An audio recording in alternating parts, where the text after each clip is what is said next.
Look, there's been a lot of reporting lately. I think that requires close examination. Let me tell you what I told our members just this morning. We need the facts. It is obvious there are some people out there who want to harm the president, but we have an obligation to carry out our oversight regardless of which party is in the White House. And that means before rushing to judgment, we get all the pertinent information. The House Oversight and Government Reform Committee has appropriately requested this memo. And I'm sure we're going to want to hear from Mr. Comey about why, if this happens as he allegedly describes, why he didn't take action at the time. To me, getting the facts, hearing it, not just reading about it in the paper from anonymous sources is important. But as we do that, the continuation of the investigations, FBI and Senate intel, is what I think you see broad-based support, Democrat and Republicans, on the issue.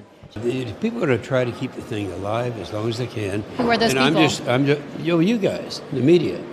And it's going to be, of course, continue to be on the front page. As long as you put it on the front page, you'll continue to come up with things every day and try to keep it alive.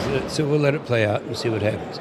I still believe in certain people. I listen to McMaster's, so let's just wait and see what happens. We should pursue all of those allegations, and that means not only getting access to Mr. Comey's memo, but any other memos or transcripts, even tangentially related to this issue.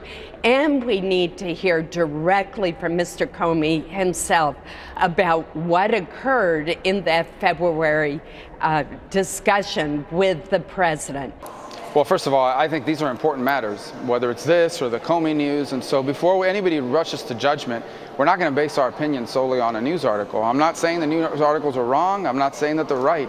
I'm saying that they raise an allegation. We have an obligation to look into them. But before we form opinions and advocate for action, we need to know what the facts are. It's inevitable now and inescapable. I thought he was going to have to do this anyway. But given what we read yesterday in the newspaper, Director Comey or former Director Comey will have to testify before Congress. I imagine it will be before the Judiciary Committee.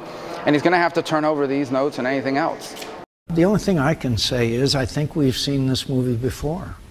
I think it's reaching the point where it's of Watergate size and scale and a couple of other scandals that you and I have seen. And I think we're getting to a point where this has become too political. People are making determinations on whether something did or didn't happen by their political stripes, not by the rule of law. And so I think we're at the position now where it's time for an independent commission or a special prosecutor or whatever.